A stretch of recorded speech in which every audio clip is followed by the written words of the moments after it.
In 1150, a pilgrim walked into a fortified compound in Paris carrying a bag of gold coins.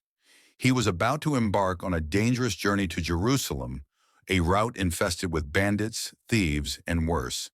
Carrying wealth was a death sentence. But instead of risking it, he handed his gold to warrior monks dressed in white robes bearing red crosses. They weighed the coins, recorded the amount in coded documents, and gave him a piece of parchment covered in mysterious symbols based on a Maltese cross cipher. 2 months later, that same pilgrim arrived in Jerusalem. He walked into another fortified compound, presented his encrypted letter, and walked out with the equivalent value in local currency. No gold had crossed the Mediterranean. No ship had been loaded with treasure. The money simply appeared. This is the financial historian, and where money, power, and history collide, and nothing is ever as simple as it looks. That piece of parchment was a letter of credit, the first internationally recognized financial instrument. And the monks who issued it weren't just soldiers. They were bankers. The Knights Templar, warrior monks who swore oaths of poverty, built the most sophisticated financial network in medieval Europe. They invented modern banking 700 years before Wall Street. And when kings realized they could no longer control them, they destroyed them. To understand how a religious military order became the world's first international bank, you need to go back to 1119. The First Crusade had ended 20 years earlier. Jerusalem was under Christian control, but the roads leading to it were lawless. Les pilgrims traveling from Europe to the Holy Land were being robbed and murdered by the thousands. Two French knights, Hugh de Payon and Godfrey de Saint-Omer, formed a small brotherhood dedicated to protecting these travelers. They called themselves the Poor Fellow Soldiers of Christ in the Temple of Solomon, the Knights Templar. King Baldwin II of Jerusalem gave them headquarters in the Al-Aqsa Mosque, believed to sit on the ruins of Solomon's Temple. The Templars grew quickly. Nobles across Europe donated land, money, and sons to the cause. By 1150, the order had expanded from 9 knights to thousands of members operating in fortified compounds, called preceptories, across Europe and the Middle East. They weren't just defending pilgrims anymore. They were managing their wealth. Here's the problem pilgrims faced. Medieval travel required gold and silver coins, the only form of portable value, but carrying coins made you a target. Bandits knew pilgrims were wealthy. Robberies were constant. Even if you survived the journey, you risked losing everything before reaching Jerusalem. The Templars solved this with trust. Their reputation as incorruptible warriors meant people believed them when they said your money was safe. And because they had strongholds across the known world, they could move value without moving metal. The system worked like this. A nobleman in London would visit the temple church, deposit gold coins, and receive a letter of credit. That letter was encrypted. Modern scholars believe the Templars used a substitution cipher based on the Maltese cross, where 25 symbols replaced the alphabet. Only Templars knew the code. The nobleman traveled to Jerusalem, presented the letter to the local Templar house, and withdrew funds in local currency. The Templars charged a fee for this service, not interest, which would have violated Christian usury laws, but a rent for the use of their network. Technically legal, functionally identical. This wasn't just convenient. It was revolutionary. Money became paperless. Value could be transferred across thousands of miles without physically moving it. The Templars had invented the international wire transfer, and once that system existed, it didn't stop with pilgrims. Kings started using it. Merchants adopted it. The church itself relied on it. By the 13th century, the Knights Templar had become the treasurers of Europe. King Louis VII of France borrowed so heavily from the Templars during the Second Crusade that it nearly bankrupted the order. The French royal treasury was housed in the Paris Temple, a Templar fortress. The Templars collected taxes for kings, including the Saladin tax levied in England to fund crusades. They brokered major land deals like King Henry III's purchase of the island of Oleron. They even held the English crown jewels as collateral for a loan to King John. But they didn't just store wealth, they created it.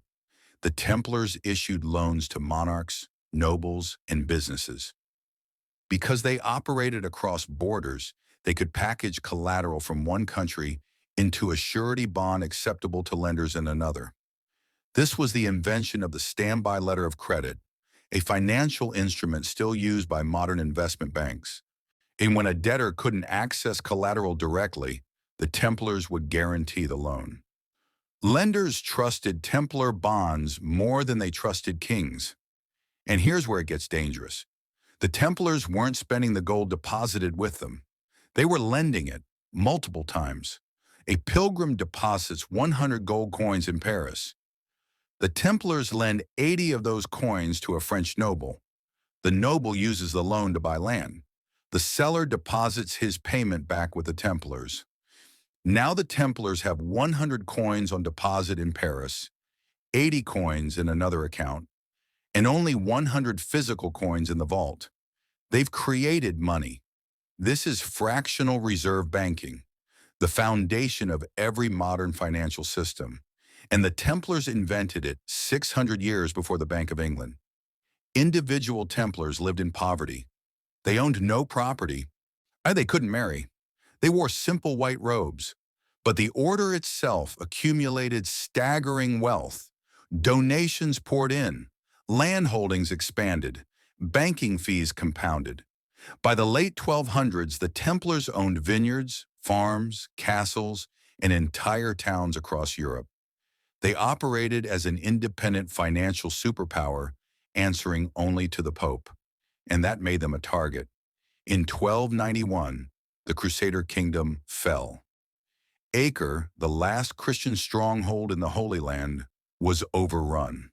The Templars retreated to Cyprus, but their original mission, protecting pilgrims to Jerusalem, no longer existed. Critics in Europe questioned why a military order without a war needed so much wealth. Jealousy festered, and one king saw an opportunity.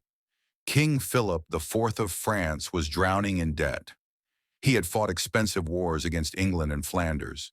He had debased the French currency, triggering riots in Paris. And the largest creditor he owed was the Knights Templar. In 1299, the Templars loaned Philip 500,000 livres for his sister's dowry and war expenses. The debt was crushing. Philip couldn't repay it, so he decided to eliminate it. On September 14, 1307, Philip sent secret orders to every bailiff and seneschal in France. Instructions were sealed and marked to be opened at dawn on October 13, a Friday. At sunrise on Friday, October 13, 1307, soldiers across France simultaneously raided every Templar property. Grand Master Jacques de Molay was arrested in Paris along with 60 senior Templars. Hundreds more were seized in coordinated strikes. The operation was flawless, and the charges were apocalyptic.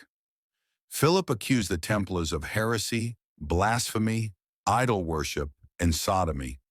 He claimed initiates were forced to spit on the cross, deny Christ, and worship a mysterious head called Baphomet. The accusations were fabricated, designed to justify seizing Templar assets and crushing the order politically. But Philip needed confessions, so he used torture. Templars were subjected to the strappado, where victims were hoisted by their wrists and dropped, dislocating shoulders. Others were stretched on the rack. Some had their feet coated in oil and roasted over flames.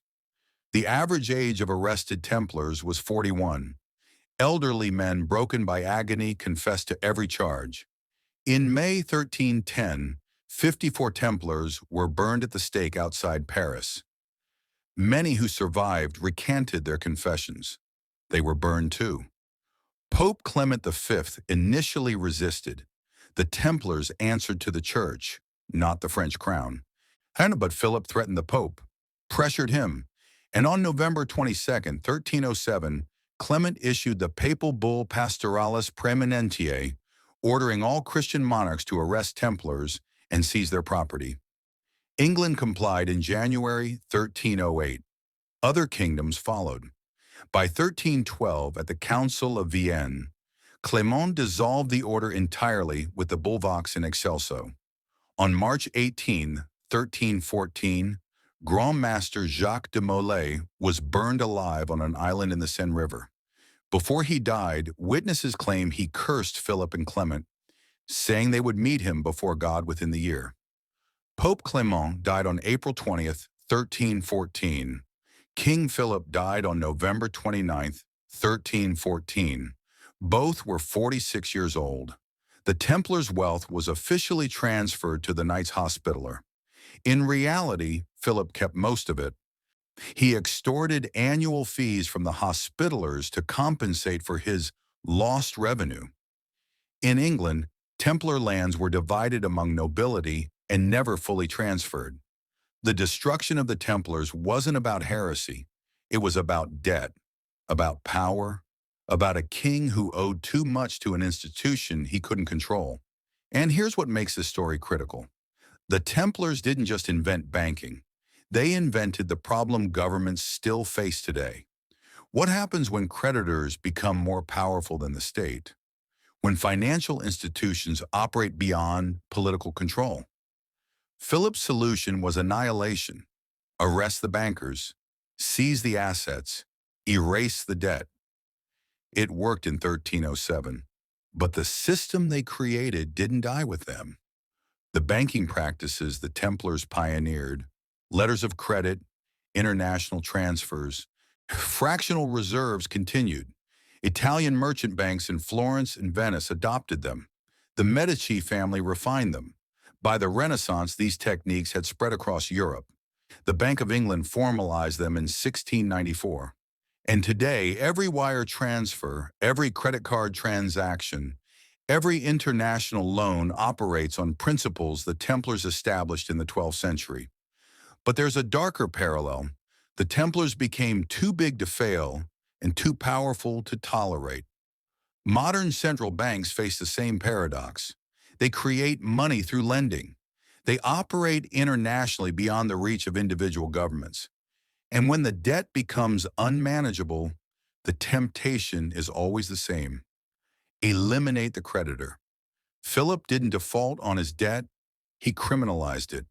He turned his creditors into heretics and burned them. And the method was medieval, but the logic is timeless. Debt is control. And those who control debt control everything. Until they don't. The Knights Templar were warrior monks who built an empire on trust. They turned faith into finance and paper into power.